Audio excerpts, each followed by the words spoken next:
Anthony, I'm so sorry. It's the worst day of my life so far, without doubt. Now, Anthony, you're in London right now, and how did you find out? I'm actually in Devon. I'm actually celebrating my closest friend in England's 40th birthday. I'm in my mom's living room, my front room here in England. And I just was driving back up to London to go down to Europe, and I got a phone call from Dr. Bill Adams, and he just asked me, and my phone's ringing off the hook, as you can imagine. And I didn't believe it, and I probably had 100 phone calls in the last hour with people just wishing well wishes, and I'm just trying to, I can't even believe it. Anthony, let's go back in time. Your history with Billy. When did you first meet Billy Mays? I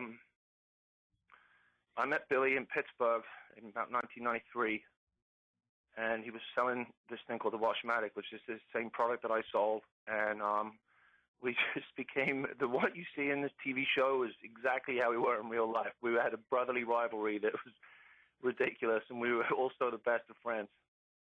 Billy got his start pitching products on the boardwalk in Atlantic City, right? Yeah, Billy started in, I don't know, about 25 years ago in Atlantic City, and then he just worked his way around the whole country. And we met in Pittsburgh, and then we would keep bumping into each other on the road, and then we actually really forged our friendship in Tampa down at Home Shopping Network back in the early 90s.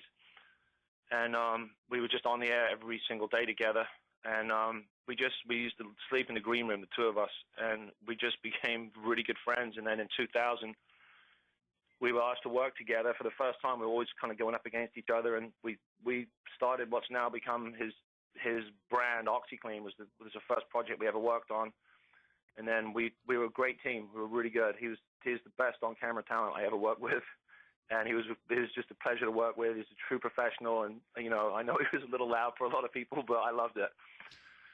Yeah, Anthony was a very likable guy. We're all shocked here. I spoke to Billy last night at 9:52 p.m. I'm looking at the call screen right now on my BlackBerry.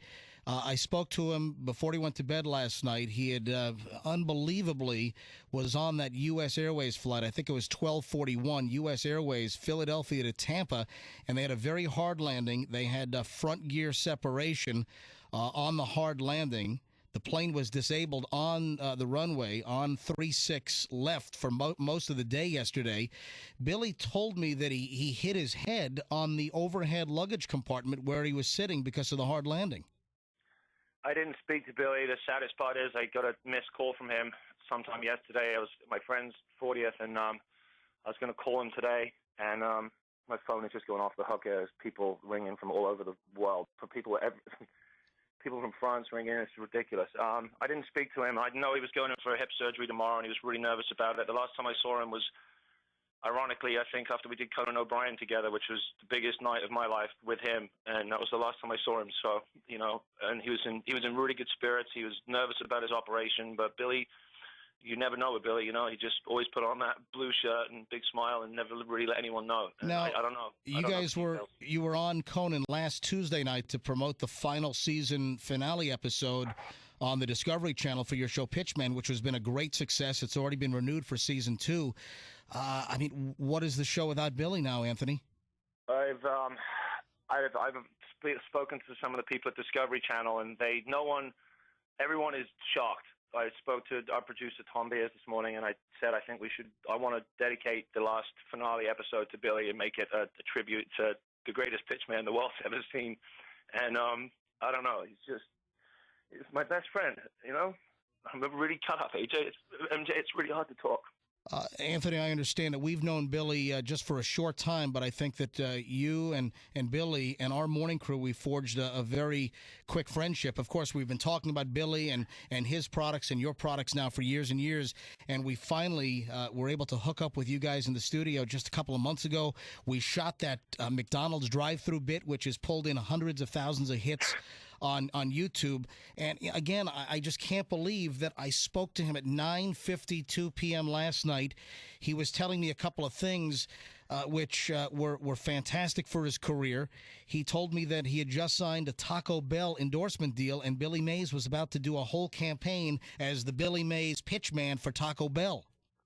MJ, Billy had hit a point in his career. He worked 50 years, and someone calling on my mom's phone. He worked 50 years to get to where he got in his life, and he made it. He's the hardest working man in television, and he deserved everything he got, whether it was Taco Bell or anything he was doing. And I was really, really proud to be by his side for the whole thing. It was just a great ride to be next to him, and I'm really going to miss him, man. He told me on Saturday night that he was getting ready to shoot the Taco Bell commercials in August. The plan, we were going to take July off. I was going to go to Europe and do some business and see my family, and he was going to get his surgery done and just recuperate. And we were going to do nothing in July. And I just was like, hugged him. I said, we'll get together back in August and take care of yourself. And then he's gone.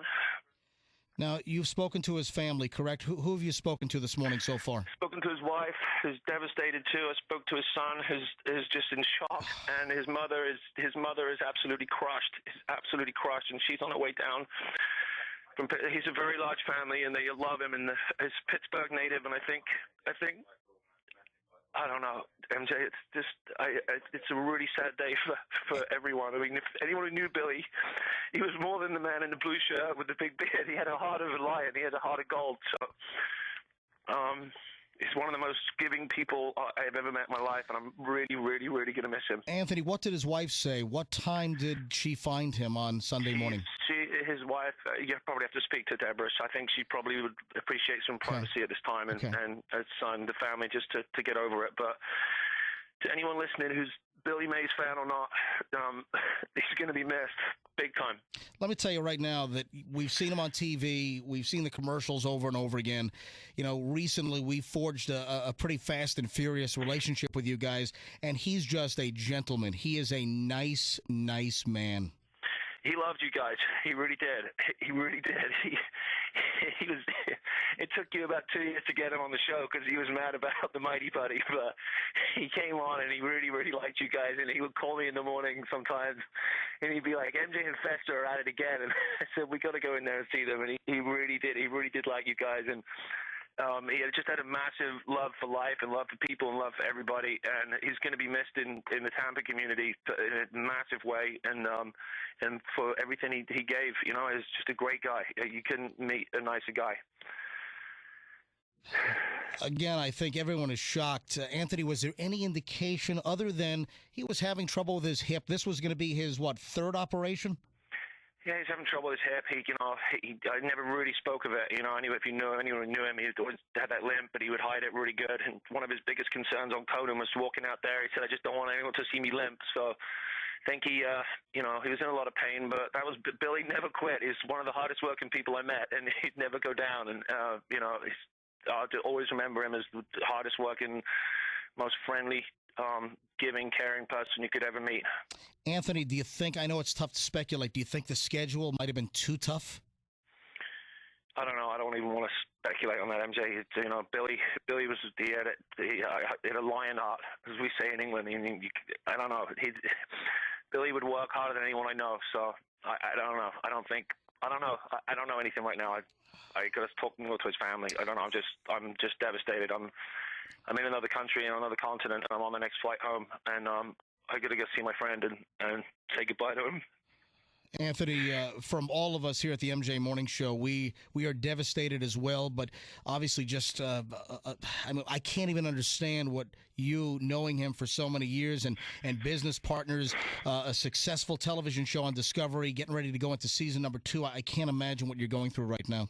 We just hit our stride, and Billy deserved everything he got, and I was his biggest champion, and my heart really goes out to his mom, obviously, who's devastated his whole entire family, his wife and his son, and all his friends. And then I got to go, buddy. My phone's gone off the hook, and I'm really sad, and thanks for caring, man, and just I don't know. Anthony, thanks for caring. If Billy's listening right now, what would you like to say to Billy? Some final words.